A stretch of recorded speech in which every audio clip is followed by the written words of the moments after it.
এ সমাজই আমাদের দিনে দিনে শিখিয়েছে কিভাবে স্বার্থপর হতে হয়, কিভাবে অন্যের সম্পদ লুট করে নিজের করে বলতে হয় তিনি আমাকে অনেক দিয়েছেন, সবই তারই আশীর্বাদ, তারই দান।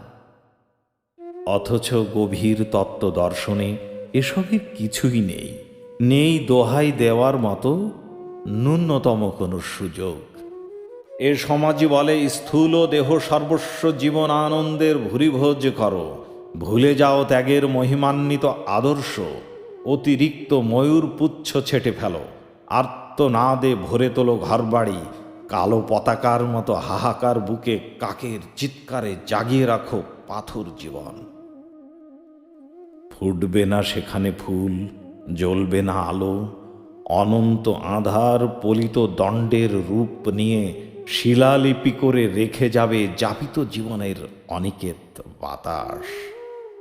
সত্যকে সত্য বলতে গেলে দেখতে হয় হায়নার দাঁত, রাতের দুঃস্বপ্নের ভেতর জবা ফুলের মতো ফুটে থাকে হন্তারকের রক্তলাল চোখ।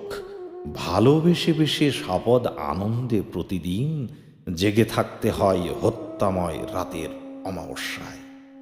তাহলে এ সমাজ কোন মাহাত্ম্য নিয়ে এত অহংকার করে প্রতিদিন?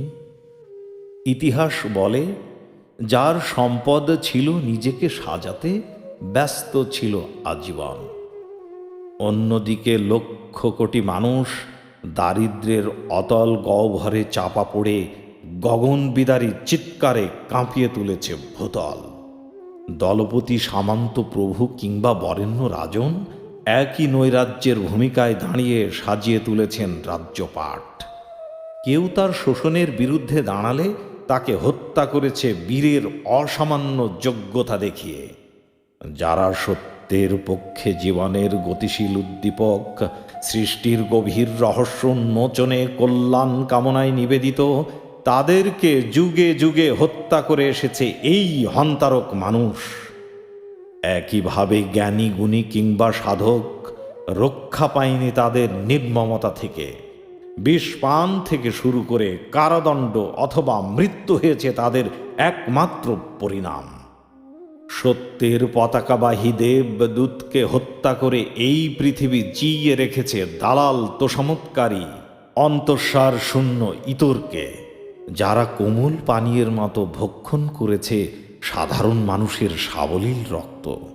কোটি কোটি বছর ধরে দেবতাকে তুষ্ট করতে কেটে গেছে তাদের জীবনের আবেগঘন সোনালি দিন।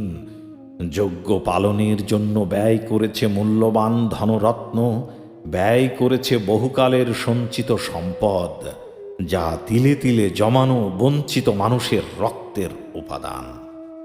যাকে কখনো চোখে দেখেনি তাকে কেন্দ্র করে যত রক্তপাত, যুদ্ধ, ক্ষয় আর আগুন উৎসব, চিৎকার, শক্তি, দাপট, অহংকার অথবা সীমাহীন আস্ফালন তাদের একমাত্র অবলম্বন। বিস্তার করে আছে কৃতিত্বময় লাবণ্য সুখের আকাশমণ্ডল, ফিনকি দেয়া রক্তের ফোয়ারায় মুখ ধুয়ে লিখে দিয়েছে মানুষ তার অক্ষমতার শেষ স্বরলিপি। আধিপত্য বিস্তারের নীল আনন্দ বুকে মানচিত্রের নিপুণ শিলাখণ্ড ভেঙে দখলে নিয়েছে নদী নক্ষত্র রাজ্যপাট। গরিবের রক্ত পান করে সিংহাসনে বসে চাবুক কষেছে গরিব মানুষের পিঠে, তাদের রক্ত দিয়ে রঞ্জিত করেছে রাজমহল।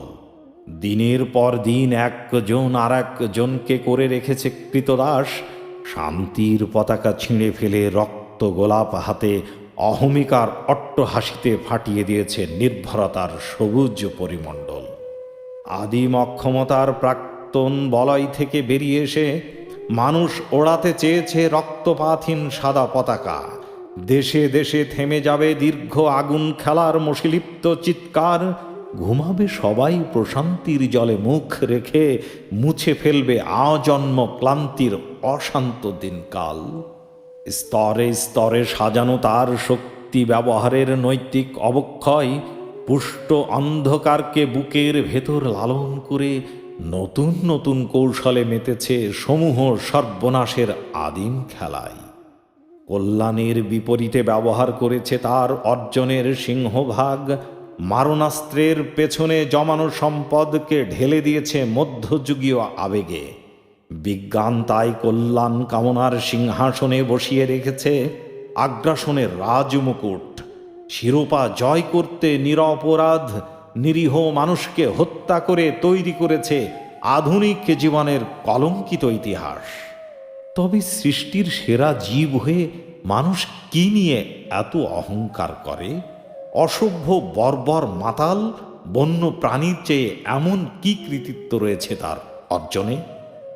তবে যারা পৃথিবীতে স্বর্গের সুরভি ছড়িয়ে দিতে জীবনকে বিসর্জন দিয়েছেন মানুষের কল্যাণে, সেই সব অতি মানুষকে জানাই আমার বিনম্র শ্রদ্ধা, বুকের উষ্ণ অভিনন্দন আর গভীর ভালোবাসা, গভীর ভালোবাসা।